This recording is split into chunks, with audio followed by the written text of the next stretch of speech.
这期视频听完，保证你会开启更顺的人生之路。过了年就37岁了啊，非常感恩我走过的所有的顺与逆。虽然我可能也没有比你们大多少啊，只能给特别年轻的女孩少许建议。首先第一点呢，先忘记自己是一个女孩，不要有着特别强烈的“哦，我可是个女孩子”的感觉。我指的是内心啊。我们的心儿，首先呢，我们是一个人，是一个为自己负责任的成年人。大部分男生能干的事儿，我们都能干，甚至呢能做得更好。时代不一样了，已经不是谁劲儿大谁拿资源多了，大家都是凭脑子赚钱，凭什么我们会差？当代世界的资源分配呢，很大程度上是靠金钱来实现的，就可以简单理解为资源的分配是靠脑子实现的，跟性别无关。一个女生越早的意识到你不是一个女生，你是一台大脑，你就能够越早的去参与竞争，掠夺社会资源，获得自由。不要觉得自己是谁家的女儿，谁家的儿媳，怎么样了以后不好嫁人啊，当了妈之后很多事情不能做呀。没有，绝对没有。我老大都8岁了，我可以很负责任的告诉你，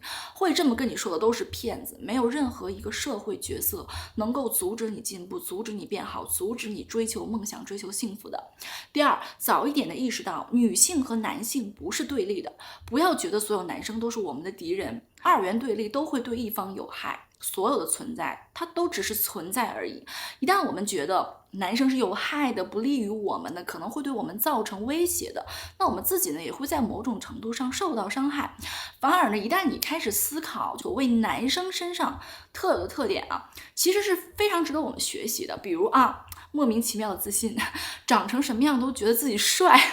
我觉得女生也应该这么想啊。还有一些所谓的就是男性的这种果断性啊，对风险的承担啊，我觉得女孩子也应该要有。你要想所有一切皆有利于我，男生的优点我们可以去学习，男生的缺点我们可以去利用，你就会发现这个世界上很多的资源都可以为我所用。你也不再会很容易去怨恨、抱怨啊，以及每天莫名其妙的生气。第三是意识到这个世界上唯一需要取悦的是我们自己，我们自己的心智和感知啊，是唯一可以确定存在事物的。当然，这只是一种哲学的立场啊，你也可以不同意。但是呢，正是因为我们自己的存在，我们世界里其他的人才存在。如果我们不存在了，我们世界里就没有别人了。更何况我们是通过大脑的感觉皮层去感知外部世界的，我们的前额叶皮层啊、杏仁核、海马体啊，就这种对感官信息的处理，它都是独一无二的。存在主义认为啊，人生本身呢是没有先天的目的的，每个人只是为自己的生活创造意义，那就是生存的过程中更好的感受世界。体验世界，我们就是来体验人生的，只有我们自己值得我们去取悦，其他的人不要管，不要共情，不要干预，也就是接下来我想说的第4点。还要更好的感受人生，更丰富、更完整的玩这个地球 online， 你就需要想办法赚更多的钱，存更多的游戏币，保证足够长的在线时间，活得越久，玩得越久。一定要早一点意识到赚钱的重要性，先学习理财，再学习技能。我们可以把赚钱看作是就是我们在玩的游戏中的积分吧，帮助我们提升人生等级的，解锁更多的游戏阶段、特殊的能力。你的等级越高，你遇到的 NPC 的等级也越高，那当然你遇到的对手也更强，但是呢，你得到的经验值也越高。就像你在游戏中你要很有策略性的去获得资源、使用资源一样，人生呢也是要越早的布局赚钱大计，你就能够越早的获得金钱。尤其是你在人生早期阶段，就是你还没有成家、没有孩子，一个人吃饱全家不饿这个阶段，你的一切的重心都应该放在赚钱上。如果你总是想着年轻就应该多谈恋爱啊，多刷剧啊，多吃好吃的东西啊，当然这些如果不影响你赚钱的话，肯定是没啥问题的。但是如果你理智的分析啊，你的某些行为与关系明确的影响到你赚钱这个目标了，你就应该果断的放弃。第5，年轻的女孩，请不要把你的时间、金钱、情感、能量消耗在爱情上。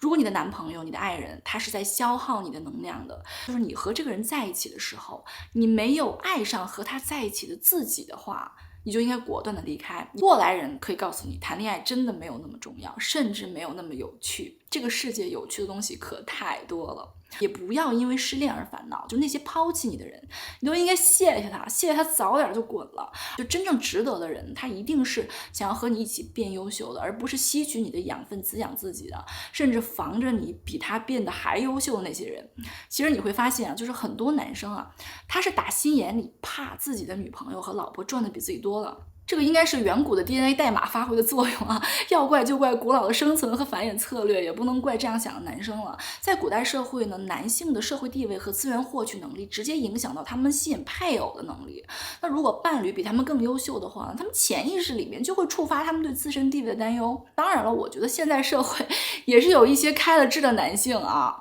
比如说我老公天天希望我养他，就是我觉得两个人在一起一定是势均力敌的，如果一方太过优秀，感情的天平也会产生倾斜。如果你觉得你现在还不够优秀，你就先不要忙着谈恋爱，因为你也吸引不到啥优秀的人。没有什么比提升自己更重要，爱情本来就是可有可无的，有呢当然最好了，没有嘛也没什么大不了的。第六呢，就是离上进的人近一点，离不上进的人远一点，因为上进的人会欣赏你的努力，不上进的人会贬低你的努力，甚至嘲笑你的努力。你的进取心在他们看来你就是个显眼包、积极怪，他们可能还会组团瞧不起你，说啊你看那个人啊，使劲往上爬的样子，什么吃相难看啊，总之就是欲加之罪何患无辞。其实你说想往上爬怎么了，也不偷也不抢的，爬上去就离这些人远点了啊，也轮不到他们对你指指点点了。虽然一定堵不上他们的嘴，一定堵不上，但是你却听不到他们的声音了，因为他们不再敢当着你面说了。如果你周围有那种就是一个小团体里面3-5个人，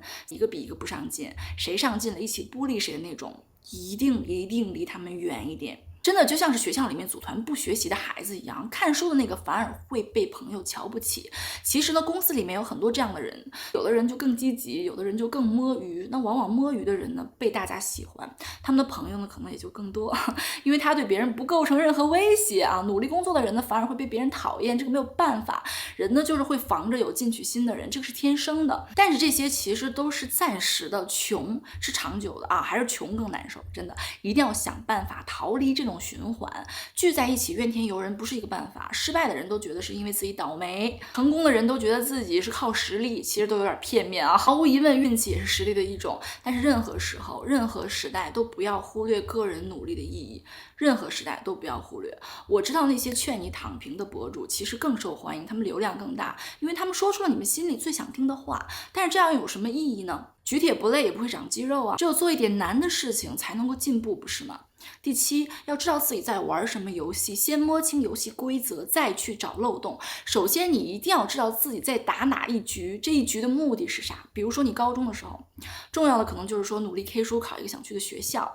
其他的呢相比就没有那么重要。但是呢这一关你一旦 clear 了，翻篇进入下一关了，你就不能再这么玩了。如果你在大学里面还是用高中的思路去打，那你是拿不到什么分的。你现在的重点不仅仅是在学术上了，当然就对大部分人来说啊，而是说个人成长和职业准备，了解不同的职业路径，参加实习啊，建立职业网络。那这个时候呢，也是我们自己就是自我发现的一个重要阶段。因为高中时候也没那空嘛，那一旦你从大学里面出来进入社会之后呢，你就会发现之前是除了学习什么都不重要，现在是除了学习什么都很重要。那不管你是在事业单位啊、国企啊还是外企啊，你要最快速度的摸清游戏规则，并且这些游戏规则是谁制定的，你所在这个公司的目的是啥，公司的决策权在谁的手里，如何能够快速的接近核心，怎么以目前的工作角色为跳板，这些都是越早摸清越占便宜。如果你还是踏踏实实一步一个脚印的话，虽然也行啊，但是我们的人生太短了，我们没有那个时间去等待收获。有些空子就必须得钻，在现有的这个规则框架内寻找漏洞，达到我们的个人目的。这个世界本来就不是越有才华越有钱，而是对的时间做了对的事的人才会取得所谓的社会性成功。那这个也就是说到了最后一点，也是我觉得最重要的一点，就是永远把健康放在首位。其实慢慢你会发现啊，那些30、40、50岁混得特别好的人，他们的身体都特别好。当然你也可以说他们有钱吗？所以他们才健康，这个有一点像解决为什么陨石每次都会精准的掉进陨石坑里一样啊。你有了无敌健康的身体，才会有无敌强的能量场，以你自己的身体为基础的神经系统，包括大脑神经系统一部分啊，才可以正常的运转，甚至超常发挥。换句话说呢，能够长时间保证身体健康的人，他们都不是一般战士啊。保证睡眠、健康饮食、规律运动，听起来容易，坚持一辈子的人真的很少很少。但是真的，从今天开始，从现在开始，你就要做到让自己健康生活，活得久，熬得久，积蓄能量，才能够等到机会。不要说什么啊，每天不吃零食的人生还有什么乐趣？这句话真的太傻了，人生还有太多的乐趣了。你不瘦下来，永远不知道自己可以多么的好看，你永远不知道别人对你的赞美能够刺激出多少多巴胺，多巴胺又能帮助你实现多少梦想。你也会开始享受运动后大脑分泌的内啡肽、血清素、去甲腺上素，这些快乐真的要比你吃糖这种短暂性的爽要强烈的多，而且他们会帮助你走向一个正向的循环，越来越健康，越来越聪明，越来越快乐，越来越平静，越来越优秀。那希望呢，看完今天视频的你都能够越来越好。一不小心还说了挺多的，1年前视频下面写的愿望你们都实现了吗？那你对2024有什么期待呢？也希望大家可以留在这里，让我们帮你一起见证，希望大家都能够找到那个更优秀的自己，加油加油啊！那我们就下期再见啦，拜拜。